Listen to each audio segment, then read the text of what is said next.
Alright, so you have 100,000 naira, which is roughly $60, and you're looking to get a smartphone. Well, there are frankly two options, that is the Itel A90 and the Redmi A5. So which should you buy between them?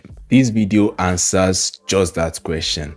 All I'll just have to let you know is that you have to keep your expectations to a minimum when it comes to entry-level devices like this. Alright, to kick things off with the unboxing, both smartphones give you the essentials, although with the Itel A90 you get these cheap earphones included, which is alright. Moving on to the design and build, while design is subjective, both smartphones are made out of plastic, which is the expected build material at this price range. Now, I am happy smartphone brands have started paying attention to IP rating. So we get an IP54 splash and dust resistant rating on the Itel A90, while we get an IP52 splash and dust resistant rating on the Redmi A5.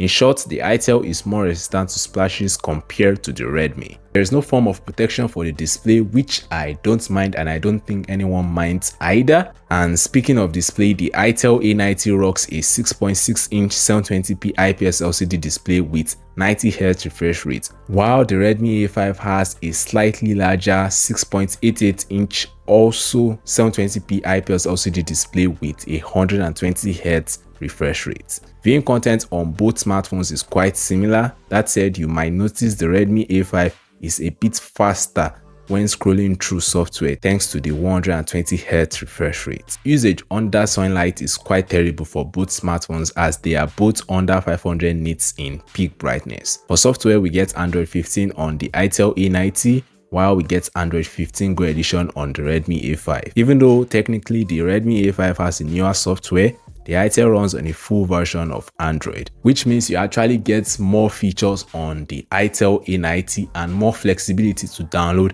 applications on the Itel A90 as opposed to the Redmi A5, which is stuck on a downgraded version of Android. So in terms of software, the Itel A90 is actually superior. Now, there are no words from Itel if we'll be getting Android OS upgrades, but on the other hand, Xiaomi has promised 2 for the Redmi A5. Budget devices as well deserve some love. Performance isn't a reason to buy either devices, and it's quite evident since both manufacturers went for Unisoc chipsets, that is the Unisoc T7100 for the Itel A90 and the Unisoc T7250 for the Redmi A5. The Itel A90 comes in 3 or 4 GB of RAM and 64 or 128 GB of storage, and the Redmi A5 in the same configuration as well. Guys, in 2025, anything less than 4 GB of RAM is a no-no, especially on an Android smartphone. I would have said 6 GB of RAM, but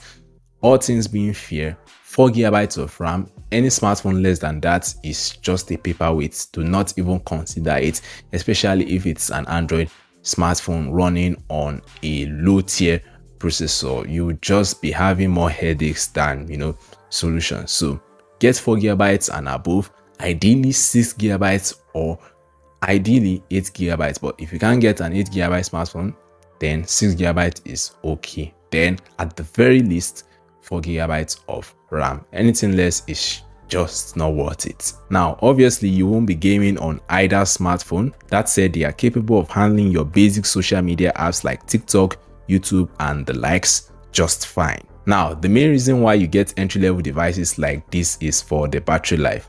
You get a 5200 mAh battery on the Redmi A5 and a 5000 mAh battery on the Itel A90, which are capable of full days worth of use and can even last more if all you do is just making phone calls. Both phones are capable of 15 watts charging, but because of the larger battery on the Redmi A5, it charges up to 100%, a bit slower than the Itel A90. I believe this shouldn't be a deal breaker, especially if you're considering the price of these smartphones again. Now, securing both devices are side-mounted fingerprint scanners. I remember when we used to get smartphones with rear-mounted fingerprint scanners, it seems like they have been phased out completely. Also, there is face unlock in case you want that option. It's not as secure, but it's there if you want it. The Itel A90 sports a 13 megapixel main camera and a 5 megapixel selfie camera. while the Redmi A5 sports a 32 megapixel main and an 8 megapixel selfie camera. Both phones are obviously not meant for people who use their smartphone camera a lot. That said, the Redmi is better in sharpness. Still, you will need to shoot in well-lit environment to get good results from either smartphone. They can also both shoot at 1080p 30 frames per second. So, which should you buy between the Itel A90 and the Redmi A5? Well, frankly, I'll say you get the Redmi A5, although it is lacking in the software and the water resistant rating, but it makes up for it with the larger battery, slightly better camera and display. But yeah, let me know your own thoughts in the comments, and thanks for watching. Catch you guys. Don't forget to subscribe if you haven't already, and yeah, thanks for watching. Catch you guys in the next one. Peace.